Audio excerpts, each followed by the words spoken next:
Everyone to another episode of the Old Timers Comic Book Show, where the hosts aren't old, but the comics most certainly are. Joining me this week, at the time of recording, it's the playoff weekend, is his team's not in the playoffs. It is the Professor. Hey Johnny, how are Yeah, you?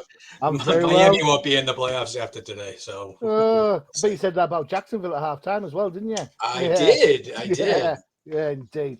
All right, so 13th is off, looking for his 13th appearance of Zatanna, probably, or something crazy like that. So in 13's absence, we have got an honorary old timer. I'm pulling faces because you can't see them. It's like, it's great. It is none other than the CEO of Comic Crusaders and UCPN. It is the fantastic Mr. Almega. Wepa! Thank you Uh, for having me on the Old Timers. There Yeah, Weepa. you hey, go. Yeah, There hey, you go. we should Yeah, call yeah, ourselves the Gray Man Show over here. What's going yeah. yeah. on here? Look at Because that. we got some grey. Grey's cool. Grey's the new black, apparently. Yeah, well, you tell Yeah, that to my head. Right? yeah. Uh, I think I can win the hair game, so it's all right with that one.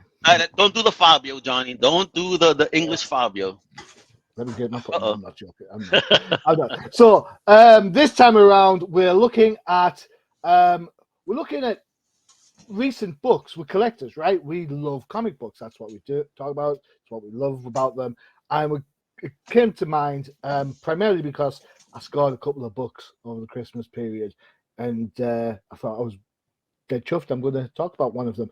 So that put out the question. So before we get into the books, we always start with a bit of a discussion. What to you is the pinnacle book that you need for your collection? Oh, None of the books we're talking about. One of the pinnacle books that you think to yourself, I must have this book. oh, go to Al first, because I Oh, was damn. like, well, he's like, Well, oh, big question. no, I kind of fulfilled that because Have again, you? having my being Latino and just wanting to have Latino characters, my treasure was the first Apple White Tiger. So I achieved that. Things that I want, well, I mean, I got my first Deathlock because I like weirdo characters. I got my first Lobo. Um, oh, you know what? I would consider that I gotta still have, and I had it 5 times in my lifetime. But this time I'm gonna keep it if I get it. Transformers #1 because I need my first appearance of Megatron. Did, weren't you looking for Transformers 113 at one point? The Oh, UK that version. First yes, appearance that's of the Death's first Head. Death's Head, and I got my hands on that baby. That's what I'm saying. I'm fulfilled, son. Oh, I'm not going for these high price books. I like what I like, and I learned to do that as I've been an old man now and collecting. It's like back in the day, I would have just made it rain. Now I just want to get things that I know I love, and I all kind of been reaching those goals. And I'm not going to break my pocket either. No, not like the right. brother. The professor could break pockets like a mother. Yeah, yeah, yeah. well, I'm a lot like Al. I mean, when I was collecting back issues back in the day, like those the high priced, expensive Silver Age stuff. Um, I mean, the Avengers was my go to. I needed to complete my collection, and now I was like a completist, and I was really obsessed with getting those final first 4 issues. And I think my quest came to an end over 20 years ago when my brother bought me the first 4 issues off of eBay and gave them to me as a Christmas present. so, Whoa, so Ooh. that's yeah, pretty that's the cool. best brother I ever had. Um, but Hopefully, your other brother doesn't watch this show, right? well, I didn't say which one, but he knows who he is. Um, so I collect a lot of the like omnibuses, like stuff that Okay. maybe I haven't read yet, or stuff that I'd rather keep in a hardcover on the shelf rather than Mm. upstairs in the attic. So I've been kind of trying to fill out my collection there. And the thing that really kind of makes me feel good is I've got my son into actually reading the omnibus books, and so he's into Superman and Green Lantern now, and he never has been. So I love that. And then yeah, I mean that's really I guess the gem or the what I need to have in my collection. Like I said, I don't know. It really kind of changes my mood. I've been into comic strips lately. So outside of Marvel and DC, I've been trying. I have most of the complete Dick Tracy collection, and I'm only missing 2 volumes of that. So that's Oh wow. yeah. Yeah. So, But I see your omnibus collection is growing, man. Nice. yeah. Yeah. Some good stuff. I kind of keep my eyes out on eBay for some good deals. Yeah. Okay, so for me, I would go with this is a recurring theme, I guess. This is probably Marvel Superheroes number 13. Mm. First appearance of Carol Danvers. You don't have that?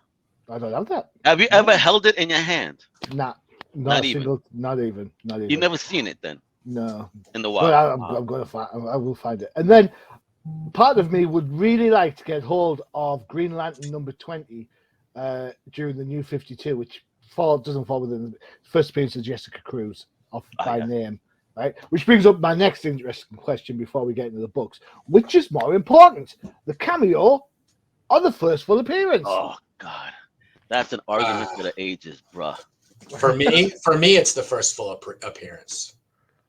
But a cameo is a kind of an appearance. You know what I mean? Because again, we could argue Incredible Hulk 180. It's a full shot of Wolverine on the last page. That is a full appearance. Well, 181 is the first full story. Right. Well, I see. In that case, I wouldn't consider that as a cameo. I would consider that as his first full appearance. Now, if we're talking like Venom, right? Like Venom, where like he has like his hand, so you see that it's it's the costume, but you don't really know who it is. That would be a cameo for me. Okay, how about this then? New Gods, right? Wherever people, the first appearance of Darkseid. Oh no, I'm sorry. It was the Superman's pal Jimmy Olsen first appearance of Darkseid, right? It was just his head. Now you could see his head. TV visit screen. Yeah. Is that a first appearance or cameo? Because you got to see his face and his name. Yeah, it's first appearance, I think. Yeah. Not a cameo, because they say Forever People #1 is the first appearance. He had a line of dialogue in there too. It wasn't like it was just like a, Oh, so if you speak, then it's an appearance. Is that what we're saying? No, well, he spoke and his face was in the panel. All right, Johnny, what is it in the UK then? How do you guys feel? I mean, is there a cameo? Is there the first appearance? What's the argument over there? Well, I don't know the argument rages so much, but having sold books because there's got a first cameo of a character and making a shed load of money on it, I can't really argue the point. It's like, if this is the first time the person appears, this is the first time the person appears. I don't care if it's an appearance, a cameo, a dream sequence, or what. It's getting sold. I sound like Lucas, don't I? Send Johnny some pounds. Hell yeah, man. Lucas is having a huge influence on you over at the show, MPP. Yeah, he does. He increases my sarcasm level tenfold. Shout out to Lucas. It's on the same time every 2 weeks, Lucas. Come on, man.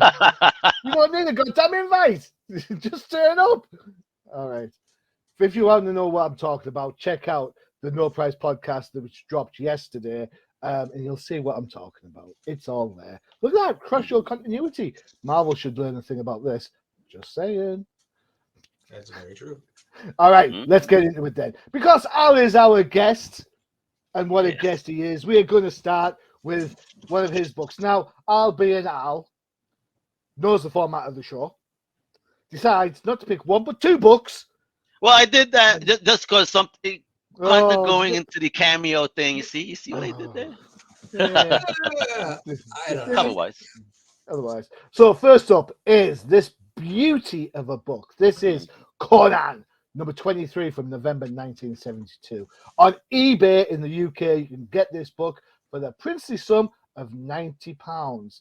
The grade is super variable, so be careful when you buy it on eBay. Check the grades to make sure. And the reason why I tell you this is because on Go Collect, a 9.6 is £1,000.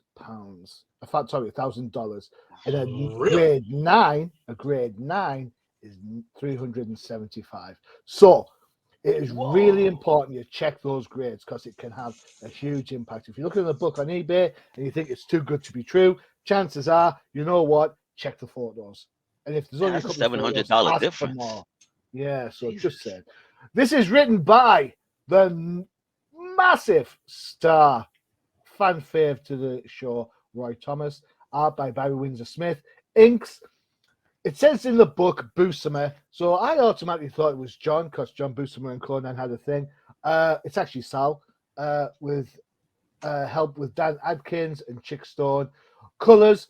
There's not a colorer listed, and I couldn't find a colorer online, but Barry Smith is the colorist for 24. So, you know what? I'm going to give a bit of a logic sense to this. Probably Smith on colors on this book as well. And letters are by Artie Simic. Now, this, Al, why did you pick this book? This is your choice. Take it away, sir. I love this book. It's a great fun book. I mean, there's an amazing first appearance of a character here. We don't know, obviously, from the cover what's Cameo. going on here, Cameo. right? Well, not on this one. I don't think this is a cameo. This is what I argue about, because this is why 23 and 24 are great. I mean, first off, this is The Shadow of the Vulture. Fantastic story by Robert E. Howard. That, by the way, was a non-Conan fiction story. When he wrote this, it had nothing to do with Conan. It was actually had to do with the 16th century, if you will, and it had to do with the introduction of a character named Red Sonja of Rogatino, a Polish-Ukrainian gun-toting warrior, right? But obviously, Marvel kind of changed all of that when they introduced this book and they set Red Sonja into the Hyborian age. So here in this story, man, Conan is doing his thing as he normally does. He's working for a king's ransom. He did some stuff in last issue that is now going to haunt them, because as he goes back to the town, he obviously has no respect for nobody. He is a barbarian. He walks in, people are like, God, he smells this, that, the other, but he handles his business and they show him respect, you know, because he's a big man. He goes and talks to the king, shows him no respect, gets some gold, shows him no respect. King wants to hear a story. Conan's like, just walks away. Get out of here, dude. Just like that. Get out. I don't need to talk. Tell you nothing. Yeah. He's a gangster. I love that. He's a thug. But little does he know, it's like, all right, there's somebody planning, because the last issue he did something to somebody really bad, you know. And this guy now is like, all right, he hired the best hand in the world called the Vulture to take down our brute over here, or at least attempt to, if you Done me will. wrong, boy. You done me wrong. Yeah, man. And so there goes Conan doing his thing, gets involved in some shenanigans. He's with some girl wakes him up, you know. He's thinking, hey baby, I can't do this now. It's been a long night. She's like, no, you gotta wake up. You know, they're coming. Homie looks out. He goes, yeah, they're coming, but I know what they're coming for, and I don't think it's what you think. I think they're coming for me. Man, very true. That's exactly who they're going for. And they had Conan pinned. You know, this is one of these situations where you see Conan really be in a tight spot. And I've never seen Conan run, but he run here because even he knows, like, oh man, I'm in a screwy situation. It reminds me growing up in the hood of New York. So in the 90s, for real. So he's running for his life and he's about to reach where he's got to reach, and the door's closed and he trips, just like every horror movie, right? The moment he trips, the door opens and here's this woman, you know, clad and chainmail top with some words in the back, comes out like, yo, let's get homies. Disregards Conan. Who is this man? Who cares? She goes out there with her words bust ass. Of course, Conan, being the Mr. Macho that he is, nobody fights his battles for him. He gets up, dusts himself off, grabs his sword, and he fights. But Conan, he's thinking with both heads on the battlefield. Because while he's chopping off heads, he can't keep his eyes off Red Sonja. And he's turned on in the battlefield, this guy. He wants Sonja. All right? Who doesn't? They handle their business and do what they do. Now, Conan being Conan, think he could just step to Sonja. Ain't that easy. Because Sonja, you got to be bester to sleep with her. And we find that out in that next issue. But here, you know, you see the camaraderie. You start seeing that build up of mutual respect. Because to Conan, everybody's a wench. And what's funny here, it's how he pronounces Sonja. It's not Sonja like we all know. Initially when created, it was Sony, but him, he goes slash ya. So son ya. She basically insults him, saying, why do you sound like a chimpanzee trying to pronounce my name? I mean, so she's a woman, badass. Don't give a crap how he looks. This is what I love about it. It's just a cool, powerful woman. We have this whole different look of Red Sonja than we used to, right? She has a full chainmail. She has kind of shorts, not bikini, no. but still a Yeah. very strong section. I mean, look at her in that panel. I mean, you see that, you wouldn't say that's Red Sonja now. You're like, huh, who is that? Yeah, it's cool. And Barry Windsor's art is amazing. Roy Thomas's writing, I mean, he takes those Robert E. Howard words and the placement and everything fits so beautifully with Barry Windsor Smith's art. It's just amazing. And the reason I chose number 24 was because that's also Red Sonja's first cover appearance. Now, in the comic, they consider this a cameo appearance, but she's like halfway in the whole story. You know what I mean? Yeah. So I understand how that's a cameo, and they consider the next one because it was cover appearance plus more of her from front to end being the first appearance. So I like that how Johnny was trying to get me on that one earlier because it's true. So 23 for me is the first full appearance of Red Sonja, and here we get into more of her story and her background here, a tad. All right, and this is the issue where we find out where she basically uses Conan to get what she wants. Some like a lot of chicks tend to do dudes, to be honest. And he falls for it because he's just a dumb oaf. Oh yeah, I'm gonna get laid tonight. He thinks. But little does he know, like nah, homie, you gotta beat her. So he's left angered. I mean, they accomplished their mission. He's left mad and promising. But I think that the way he kind of does that, it kind of rapey feel. Like I don't feel comfortable. He's like, "I'll get her," yeah, and he smashes a wall. Like, bro, calm down, bro. There's lots of wenches in the Hyborian age for you. But it was just fun. I think this is Roy Thomas at the height of Conan. Barry Windsor Smith's art just fucking amazing. I know we don't curse here, but it's just Don't. you can't. That BWS artwork is just glorious. This is his heyday. I mean, look at this. Look at the song of Red Sonja. She's just there dancing for homies, doing her thing, and Conan steps to someone he shouldn't have. Again, it seems like it reminds me of the Lucifer series. When he's next to the girl, he kind of loses his wits about himself, his self-power, his assurance. Kind of how Red Sonja seems to make Conan feel, because anytime she's around, he fights somebody, he's kind of getting his ass handed to him. Fair enough. Well, why wouldn't you? Man, Cool. but again, look at this scene. This is when he's like he tries. Homie just doesn't quit. Yo, look at this. But beautiful scenes. Very cinematic. Sheath your sword, Conan. Professor. Hey, but what do you think of the artwork and coloring? Gorgeous. Well, what I think, we'll go Professor. Professor, what is it with Marvel and redheads? Oh, hey, it's going to be Roy Thomas and redheads, right? I mean, I mean, you've got MJ, you've got Firestar, you've got Jean Grey, you've got Madeline Pryor, you've got Red Sonja. Well, I mean, Black Widow. I mean, I think Brown Sonja doesn't have the same ring to it. Yeah, tight weave perm, Sonja. I don't know. So yeah, this is really Barry Windsor Smith's kind of coming out party, right? Was Conan, and this is where he was able to kind of take off and do his thing. Yeah, I mean, he debuted, I think, in Avengers, right, when he was taking a couple of the Kree Skrull War issues, but they didn't have quite the style that he has here in Conan, where he's just cut loose and he can just do what he wants. I love the fact that this is like a pre-Arnold Schwarzenegger Conan, where he's kind of not as bulky. He's just athletic, and he's big, but he's not like bloated. So he's that to me, If 13th was here, we'd get an Annie impression now. I'll be back. There you go. In order for you to, I mean, Swords and Sorcery. Really, this is the book for that in this age, right? Because you have a few, but this is the adaptation of some already popular pulp novels. So it's good. It's good stuff. I never really read Conan until recently, and it still stands up over time. I liked it. I used to read a lot of the books, the Bobby Howard books.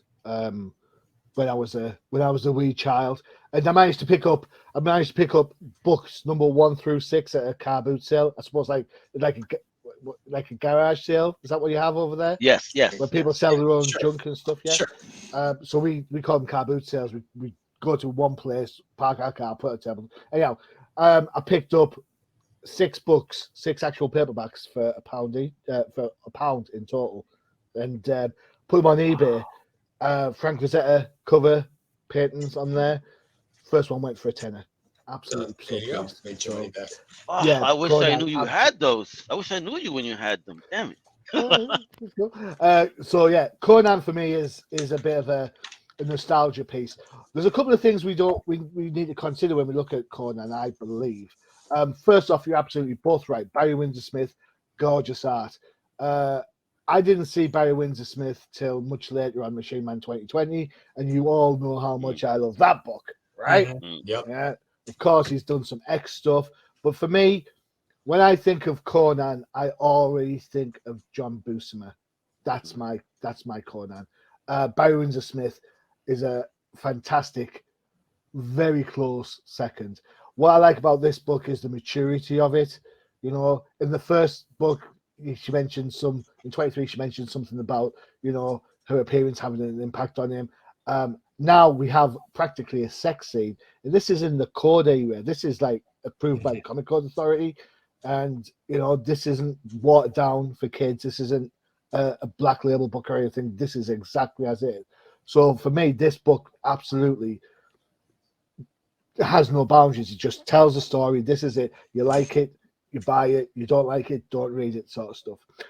The other thing that I kind of want to mention about Conan the Barbarian, especially Roy Thomas, the success of this book probably paved the way for Marvel to dominate licensed books in the 70s, especially when you consider that Roy Thomas was instrumental in bringing Star Wars to Marvel at a time when Marvel needed the big hit, and Star Wars was that big hit. And so this book has a lot of, not at the time, but you look back now with 2020 vision, you can see if this book works, licensed books work. Professor, you want to say something? Yeah, I was going to bring that up with Roy Thomas as far as him going out kind of outside the box and trying to get properties brought over to Marvel, because he did this with Conan. He did the same thing with Tarzan. No one really remembers that, but he actually got Tarzan over from Edgar Rice Burroughs and did that for a while. It was not as successful nearly as Conan, but then he brought over Star Wars. He was instrumental in that. And the question that I was going to ask you was, do you like Roy Thomas writing these licensed properties better than you like him writing superheroes? Ooh, that's a good question. Ooh, that's a tough one. Tough one. I mean, he's a master of his craft. I could argue. You could argue that they're practically one and the same, because Roy Thomas generally goes back and uses existing characters to kind of tell a story. So those characters have already kind of been used once. So a licensed book is, you've got these characters, you can't do dramatic things with them because they're a licensed property. I think it's creativity. I'm not going to say I like one over the other. I think as a writer, I think he's just par excellence. I think he's good at that sort of historic kind of stuff that he does, like for Justice Society, for example. Some of the Avengers stuff, but he's equally as good at this. So I've and never forget, folks, that Conan. Go on. I just wanted to say is for folks not to forget that Conan, like the cover you see in the background, that #1 was the beginning of Marvel's Bronze Age. This is the book that set off the Bronze Age of Marvel. Really? I think don't people say the death of Gwen Stacy is the one that kind of that was the death of the Silver Age. That was the death of the Silver Age, but they don't call it the birth of the Bronze. This Conan is considered the birth of the Bronze. There you go. But that was considered the death of the Silver. 13 with here, he says the death of something, but never mind. Probably his dreams of dating Gwen Stacy.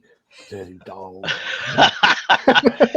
I can't wait till you go to a convention with 13, Mr. Machine, because anytime he sees a Gwen Stacy cosplayer, he will bowl over everybody to take a picture. Yeah, take a number. I hope his chat line's better. Hey, do you want to go look at the top of a bridge? You should have seen him last year when he grabbed Jerry Conway. Oh my God! Why did you do it? Why?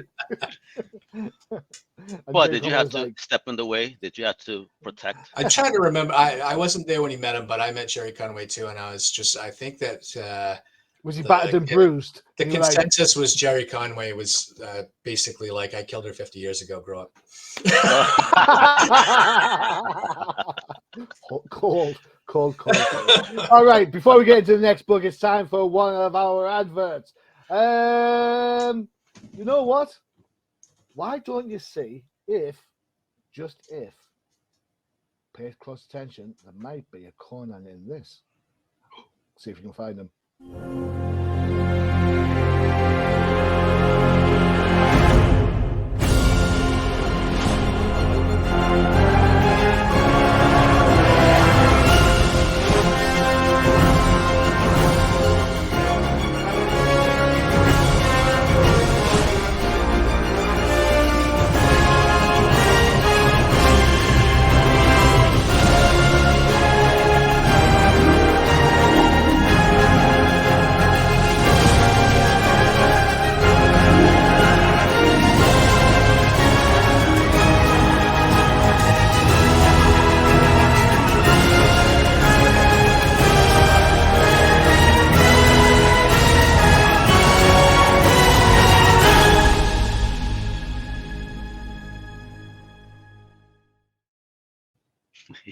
Conan, but I did see Bobo the Barbarian killing some food there.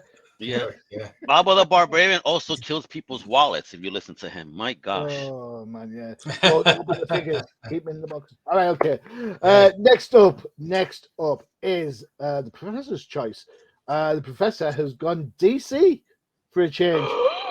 I've been doing this more lately, right? I mean, I've picked a fair amount of DCs over the last few. This one is a corker. It has to be said. It is this beauty. This is Mr. Miracle #1 from April 1971 on eBay. Again, watch the grades on this because the prices vary. All right. But the one I found that was quite average prices was £145. That's not a buy it now. That there's bid still going on that one. From Go Collect, it's at a high value, at a high grade. Sorry, it's $975. It's written, drawn, edited. Great when you can edit your own work, isn't it? By Jack the King Kirby. Inks by Vince Coletta. There is no letterer credit. There you go. So, Professor, what is it with this book, sir? So to be fair, it's not really this book. It's the entire Jack Kirby experience coming over from Marvel to DC. And correct me if I'm wrong. You're wrong. Correct me if I'm wrong. But prior to this, no one really gave a crap about the artists or credits or anything like that. This is the first time I think they've trumpeting. Look at this right on the cover. Kirby's here.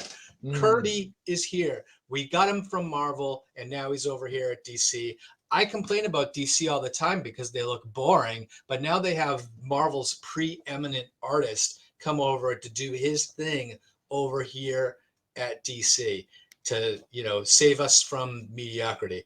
So here is the Fourth World. He comes out of the gate with 4 different books that he's just taken over. He took over Superman's pal, Jimmy Olsen. We start seeing he brings back the Newsboy Legion, which he created back in the day. He's got, he creates Intergang. He creates Apocalypse, New Genesis, the New Gods. He's got a new book called The Forever People that looks so weird. He has Mr. Miracle, who, come on, look at that costume. Have you ever seen a more Kirby costume than that? I haven't. And then he's got the New Gods, and he just goes house in all this mythology that he's just creating and throwing out there. And how important is the mythology that Kirby created affect DC today? And almost everything that comes out from Marvel, Darkseid's practically behind everything. But this Mephisto, book, sorry, I sneezed, sorry. Well, Mephisto. Mephisto? God bless you. Satan doesn't. So here in Mr. Miracle #1, we have the debut of a couple of major characters. You got Mr. Miracle, you have Oberon. There's Intergang here, who had previously appeared in Superman's pal Jimmy Olsen. And then it's basically a straight up setup. Mr. Miracle, and that's the guy dressed up as Mr. Miracle in here is Thaddeus. I think his last name's Brown, but Yes, Thaddeus Brown. Thaddeus Brown, and he is the original Mr. Miracle, for want of a better idea, right? And he's basically a Harry Houdini type. He's an escape artist, and an aged escape artist at that, and he's trying to make a comeback, and he's trying to get up the funds really to kind of launch this comeback, and he runs into Scott Free. That's a great name for Right. for an escape artist character. Come on. And so he Who meets said Kirby's writing was boring? no, if there was anything I wish Kirby did was get a ghostwriter for himself or something. but this book, it isn't bad if you read through it. It's really fun. It's an adventurous type. That Kirby kineticism is there in almost every panel. He makes the stupidest panels look exciting, and that's really what I love about Kirby. And I think up until this book came out in 1970, you never saw exciting panels from DC. Everybody just kind of looked like they were static and standing around. But the villain here, come on, the Steel Hand. It's a stupid villain.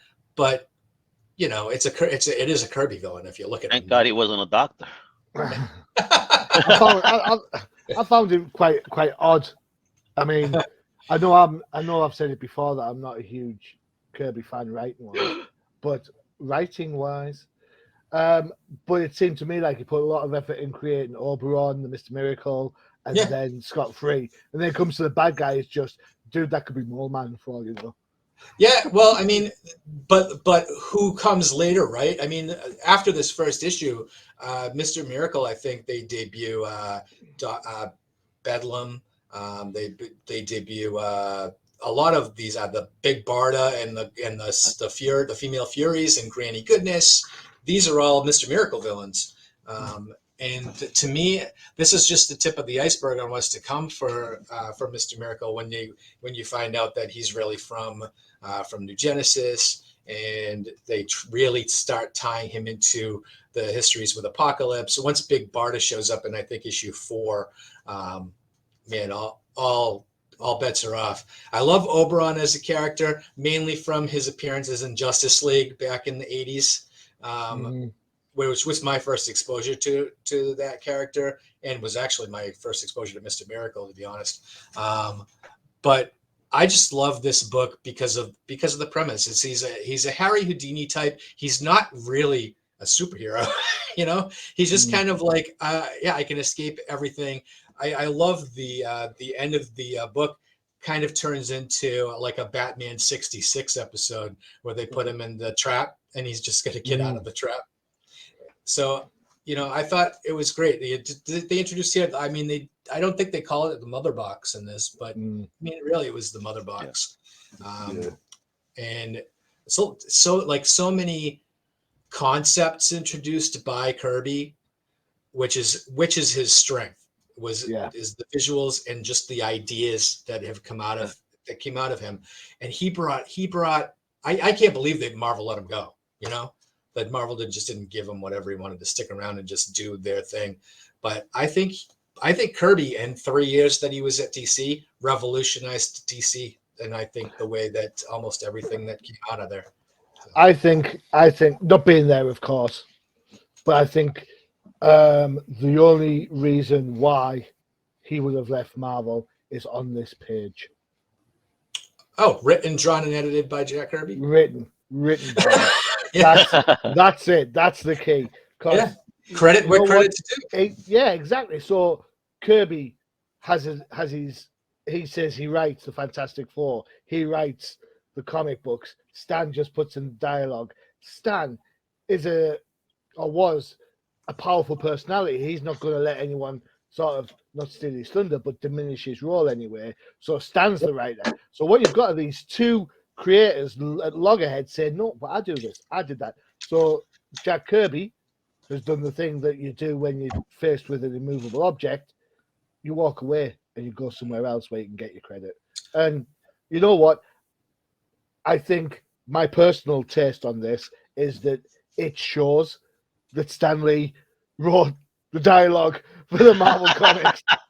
No, yeah, 100%. I agree with you. Just saying that. Yeah, but and then when Kirby left DC to go back to Marvel, the quality wasn't there either. He was at the end of his. I think he was bored.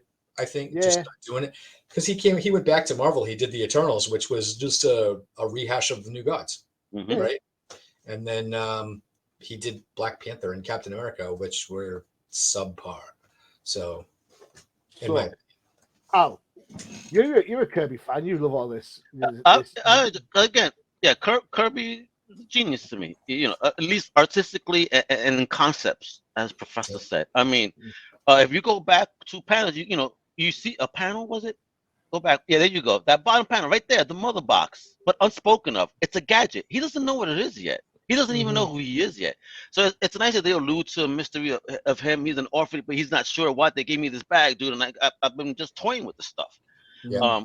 I will say I wish it was that easy to get a job. like homie got a job. I mean, to say, oh yeah, you're hired, bro. Come on, let me start training you, son. It's great stuff. The concept, the ideas, the Intergang, just Steel Hand. Yeah, a weird, but interesting, kind of funny. To me, and how he gets, defeated, and how Scott winds up taking the mantle, from Thaddeus, and why. All cool stuff. And go back that scene. Go back a page. Which one? Go back. One. Yeah, back. Was it there when the homie was getting shot? Yeah. Go back one more. Go back one more. Okay, you see when. Yeah, right there. You see right there, though, the SFAK, because I felt like death. Was that kind of an idea of Black Racer and feeling that? Yeah. You know what I mean? Because he felt it, but not knowing yet. And with all his technology, couldn't even prevent that. Yeah. And I like the character of Oberon. Cool little sidekick. Yeah. Little baby. I just want to say, we forgot to mention one of the most important things here of what Mr. Miracle, or rather, who Mr. Miracle is based on. Is it White Wingfoot? Because that's who he looks like. No, but actually, Kirby took inspiration from Mr. Jim Steranko himself for the character of Mr. Miracle. Because Steranko, back in the day, used to also do magic and have Houdini type acts. Yeah. So the inspiration behind Miracle is I Jim. remember. Yeah. So for those who don't know, Mr. Miracle is actually Jim. So I like the book. It's Kirby. I agree with. I'm sorry. This is my last point. I agree 100 with Professor, because the New Gods, Fourth World, changed the whole world of DC from that point on. And you can't even have Superman stories nowadays or good Justice League cartoons without some type of involvement of Fourth World characters. So Kirby definitely left his stamp. Like he said, 3 years and left a stamp that has survived to this day. Amazing, yo. You got to applaud that. That a guy that didn't even start the company has such a great impact. And I would say pick up The Fourth World by Jack Kirby omnibus. Cover price is $150, but I'm sure you could get it for cheaper somewhere. But that's got all the Kirby stories that you'd want. Very good. For me, I said in passing that Scott Free looks like White Wingfoot. I stand by that. I enjoyed this book for what it was. I take a little bit of umbrage of the DC art of the time looking staid, or looking a little bit of it older of its time. Yeah, because at this point, this is 1971. Neil Adams. That's all I'm saying. Neil Adams from 67 onwards absolutely revolutionized DC's comic book art to the point where people were imitating him like nobody's business, left, right, and center. For me, this looks like old Marvel, and I don't have a problem with that. When you think the old Marvel is the Fantastic Four, it's not a problem. But I think the times were changing. I think DC, with the advent of Neil Adams, the Nervik, and that sort of artist, were becoming a lot more streamlined, not this blocky look that we see here. I will ask this question though. I know we're an all ages show, but Jack Kirby, do you think he has a bondage thing going on?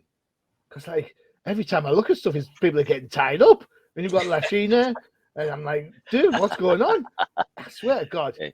The dude, What happened at the Kirby household stood at the Kirby household, right? Yeah. There's a dark side there sooner or later. That's all I'm saying. Dark side? Yeah, something like that. Oh, hey. Don't bum my jokes. How dare you? Son of a gun. This is what happens when you invite people on the show to take the mickey out of my jokes. I will say that fourth panel that you showed on that particular page, that brought me back to old school Marvel Kirby. Yeah. Cool. That face. So I was right. It's basically what you're saying. Cool. Excellent. Hey. English people hear what they want to hear, apparently. Mm-hmm. Okay, on that note, it's a time for our final book. And this is my choice. And for those of you who've been around a couple of episodes will know that my hunt for this book has finally come to fruition. This is Miss Marvel, number 18. My copy's decent copy there. This is the first full appearance of Mystique. Her first non-Mystique appearance was in Miss Marvel number 16. I thought I'd go with this one. Prices, right? I've got some history with this book, so I'm going to give you the prices. There's a shop in Darlington near where I live called the Darl Knight, which is a nice play on the Dark Knight. And they had this book in recently for £200. I got mine for 70 off eBay. So go collect. Have this as a 9.6 at $625. And if you think that's a little bit high for a book, just bear in mind, please consider this interesting fact. Go Collect also have a high grade Miss Marvel number 1, and that's only $300.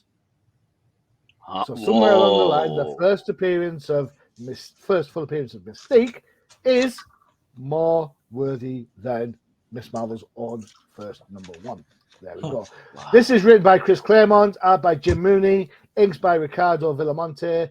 Denise Wall is on letters, and Phil Rachelson is on colors. This is typical Marvel of its 70s. Everything's going swimmingly. Boom. Out of nowhere, Miss Marvel gets attacked. As just so happens, there'll be a couple of Avengers shopping underneath. Thank God for that, eh? Thank God. What a coincidence. What a coinky dink. And before you can say, oh my God, Wanda in the Wasp, I have to say probably the most unflattering Wasp costume and art ever. Considering we talked about what a flirt she was on No Prize, this is just hideous.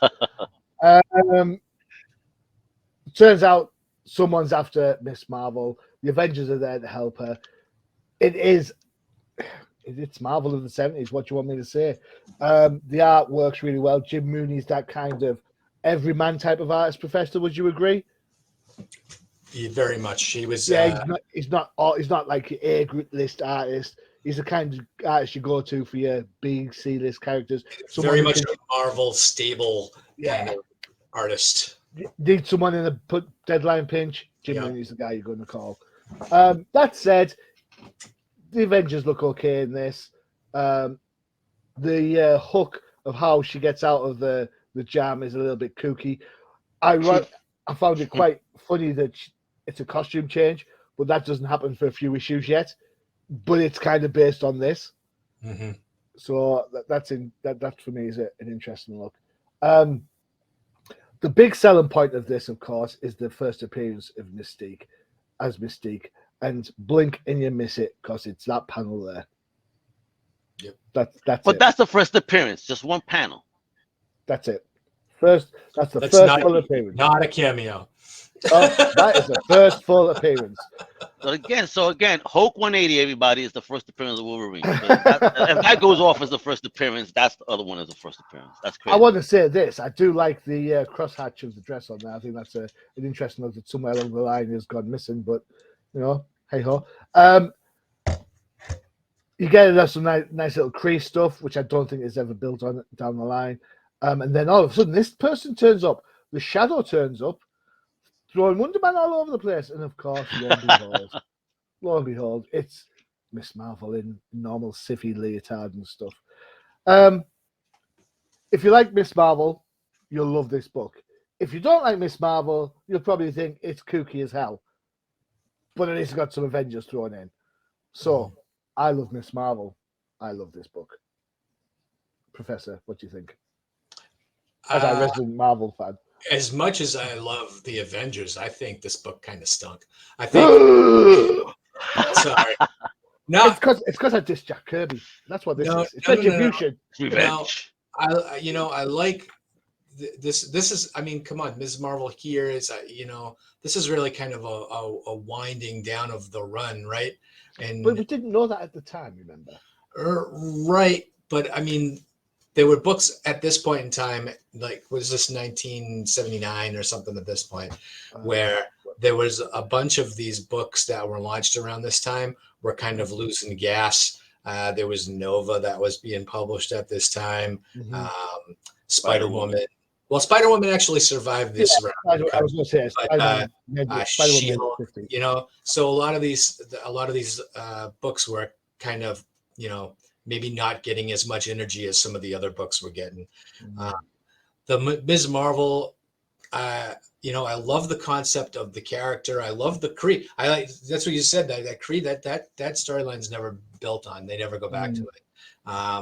It was kind of, I like that Chris Claremont wrote this series because you can see and introduces some characters that are going to figure into the X-Men fairly heavily later on down the road with Mystique and Rogue and Avengers Annual 10.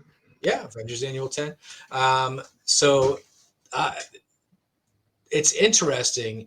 I just think, come on, the villain in here is super forgettable. Just the whole the Avengers lineup. There's a lot of classic Avengers in there, but not the strongest lineup ever. Yeah. Star Fox isn't on it, for Christ's sakes. Of course, it's not the strongest. Oh, right. So, and this is shortly thereafter from this issue, she actually does join the Avengers, and she hangs around with them for a little bit before she is on the team. But it's Roofied. This is back when continuity mattered. So I enjoyed the book for what it was because it reminded me of other stuff going on in the Marvel Universe at that time. I think Claremont tried his best to give Carol a little bit more weight. She wasn't just a throwaway character under Claremont. He builds some problems with her, brings Dave Cockrum onto the book, and the book goes leaps and bounds. Now, Cockrum might not be at the height of his powers here, but Cockrum's Miss Marvel is hands down way better than Jim Mooney's. So you're probably the bigger Captain Marvel fan, or Ms. Marvel fan. Can you tell me, like, was there some kind of outcry back then about her costume that they changed it from? Did she look too much like Captain Marvel? No. Or? So let me find a good picture. Right. So originally, when the turn, I'm going to go that one. I actually like that costume. So going with at the time, Stan Lee, when they created Miss Marvel, said that they wanted her to look sexy, and the artist who got to draw it thought sexy meant 50s starlet, which is why she has the little scarf thing going around her neck, and the original had like the belly window, the sash thing. Then, of course, it's coloured like Captain Marvel to resonate with that. Eventually, Dave Cockrum comes on the book, and they're not happy. The costume's already been changed by this point. The belly window's gone. The scarf's still there, of course. So Cockrum does a load of different outfits and stuff, and eventually they fall on the one that we all know, the thigh highs and the swimsuit one. Suit, yeah, the bathing suit one. And The Warbird suit, right? yeah, if you want to call it Which that. is what we see here. This is what I want. That's Yeah, like yeah, the origin yeah. of the Warbird suit right here. And end, Stan Lee allegedly said, "Well, that's all I wanted: tits and ass." So the idea of someone thinking that sexy is 50s siren, film siren, versus what we get in the swimsuit and what will become the thigh highs is down the line. So there you go. For the story, this isn't just me making it up. It's in a book called The Secret History of Marvel. Bud, you've got the book. I've got the book. Yeah, it's in there. Go check it out. It's a really good book. You should be able to get it on Kindle for about $5 now. Anyway, Al, what do you think of this book? I actually enjoyed it. I'm not, again, I'm not the biggest Ms. Morrow fan of the history too much like that.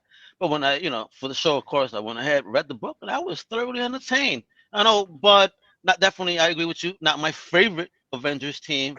I mean, Wonder Man just walking around in a 1970s style green jacket. I mean, but what was cool that's there? my favorite Wonder Man outfit. So. Really? Oh my God! Oh yeah, I'm gonna get you a green jacket like that.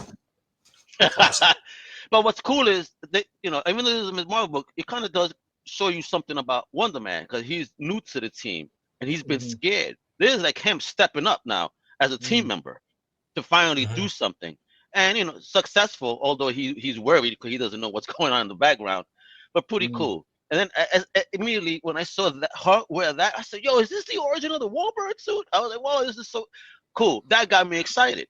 So, thank you, Johnny. I think this was a tremendous pick. Yeah, the character, unforgettable, but just like they do any character, oh, my suit, it could take on this person if I do this, that, the other, hey, whatever.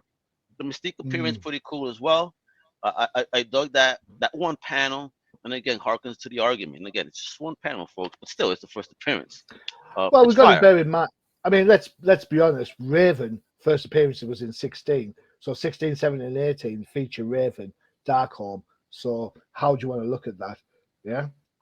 One of the things we kind of notice from the writing of the book, we forget that Miss Marvel was created to be kind of like a feminist character, very much like Power Girl was for DC. In a recent conversation with Kelly Thompson, hey, we discussed that so many people think Miss Marvel was created to kind of be a Wonder Woman for Marvel, where Kelly Thompson, because of the whole Halla thing and her and all that sort of stuff, the way she kind of does that sort of stuff. But Kelly always sees her more like a Supergirl, like a Kara, which fits into the whole Kara Zor-El, like the Power Girl version of Kara, rather than the traditional one that 13th seems to adore. But I'm bringing this up because this page kind of brings some of that to this. The Yellow Jacket makes some sort of quip about, oh, I thought you were just a one costume kind of person. And she's like, as if I've got time to tell you why I changed my clothes. How dare you insinuate? It's kind of that attitude that Carol has. And it's the type of attitude that I think has made the character, both in comic books and in the movie, hard to like sometimes. We forget that Carol can be abrasive. I don't have a problem with it because I think, you guys know, I've been a Miss Marvel fan since God knows when. So, only one issue away. Over here, she retains a history, though, right? Of being having a military background, right? Yeah. See, that's what I'm saying. Again, so, you gotta expect that she's a military person. She is gonna be tough and rigid on people. You know what I mean? She ain't gonna take no nonsense from anyone. That's not being a feminist. That's just being a soldier. Sir, yes, sir. Now drop and give me 50. All right. I am one issue away from my complete Miss Marvel collection. Just one issue, and then it's done. What issue do you need? And that's number one. This one, right? Number one. Uno number one. No. I'm working on it. But we gotta talk because I think Johnny deserves that for being such an awesome soldier. So I found one. I'll talk to you. Maybe we could pitch in together, and because You could fly it over there for Johnny and have somebody deliver it special, wrapped up in velvet. Can you get me Miss Marvel in the Warbird suit as a cosplayer to deliver? That'd be cool. Yep. I don't know if the missus will be happy with that one, but hey, where's as long as you say Bud did it and not me. All right, there you go, guys. 3.5 books up and 3.5 books down. Let us know what you think. Put some comments in. What are your books that you need for your collection? You know what? If it's within our remit, we might even have a look and talk about them for you. Just get in contact. Don't forget, you can get in contact through our Twitters. Let me just run that up for you now so you can see it. There you go. Feel free at any point to give us a call in relation to that. Leave the comments below on the YouTube channel. We do read them. No, I am not a machine. Just kind of saying. Right. Good. Professor, thank you so much for your time. Really appreciate it. Johnny. Appreciate it. Yeah, well, and Al, thank you so much for being a willing guest star.